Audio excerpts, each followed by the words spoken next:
Assalamualaikum warahmatullahi wabarakatuh. Alhamdulillah, menuju terpuak kepada Allah, salawat dan salam ke Rasulullah Nabi kita Muhammad sallallahu alaihi wasallam. Merumpak lom dengan lun dalam sebuah video yang akan kita bahas masalah pemimpin zalim. Zalim di atas zalim. Kejut saudara ada pegah lagi kan? Karena baru nalun baca sebuah status, nalun baca sebuah media, iaitu mengenai RAPBA 2020 yang dibahas di tim anggaran pemerintah Aceh hanya menyentuh ke rakyat kecil saudara mentua. Sementara tadi pula kita tanya bahawa 20 tahun Aceh gimu perang, 20 tahun orang Aceh gimu perang hanya untuk memperoleh, hanya untuk mendapat keadilan daripada Jakarta yang kali dicok hasil bumi Aceh, tetapi hanya dibi peng yang sesuai kena Aceh, maka gepe perang lah di tengkuasan Muhammad di Tiro selama 20 tahun saudara mentua. Jadi baru nalun baca bahawa rapat pertanggungjawaban tim tapa pemerintah Aceh mengenai dana ausus hanya sesuai dengan harapan masyarakat saudara mentua.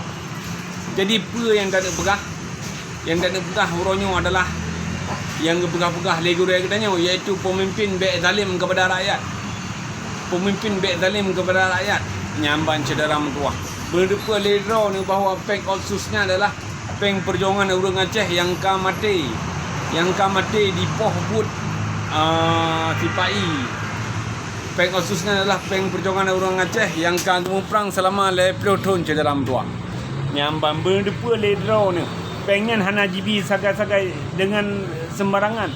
Pengen jibi dengan 60 ribu nyawang orang Aceh yang kamati saudara mentua. Pengen jibi dengan 60 ribu anak yatim. Pengen jibi dengan 60 ribu janda sino di bumi Aceh. Yang kempeng indatu ni. Yang kempeng warisan yah ni. Yang kempeng warisan ma ni. Jid ni wuk kibayang galak draw ni. Nyamban. Jadi draw ni mandu pemimpin yang na di pemerintah Aceh baik zalim. Baik zalim kepada rakyat Aceh. Nyamban saudara mentua lun pegah. Yang peng otonomi, kan peng warisan yah ni. Kan peng warisan nek ni. Kan peng warisan du ni. Kan peng warisan indatu ni. Yang peng Aceh hasil jerik perang Aceh yang kamu perang selama 20 tahun. Yang jibi di Jakarta kena bangsa Aceh. Jadi baik ni puna pengen untuk nak beli motor pribadi drone. Baik ni puna pengen untuk nak pegang rumah beraya ke drone. Baik ni puna pengen untuk nak bersenang antek-antek keluarga drone mantap. Nyan peng rakyat Aceh. Peng rakyat Aceh yang kali ke korban selama 20 tahun. Jadi sedih long sebagai zero orang Aceh. Sebagai zero pemuda Aceh long kalau berita-berita yang menzalim kepada rakyat. Berita-berita yang cukup berat zalim pemerintahnya kepada rakyat. Mentang meribe, mentang anak yatim sini di bumi Aceh kalau tersentuh uluran-uluran tangan daripada peng ausus yang KGB di Jakarta. 50 ribu mentang janda, 50 ribu mentang anak yatim yang golong na rumah saudara mentua. Kepa daripada yatimnya, daripada gemuk perang berjeh yang kegepe di tengkuasan Muhammad di Tiro. Jadi baik gino dengan peng aususnya di Tiro ni yang senang-senang ni abdonya ni abdo je.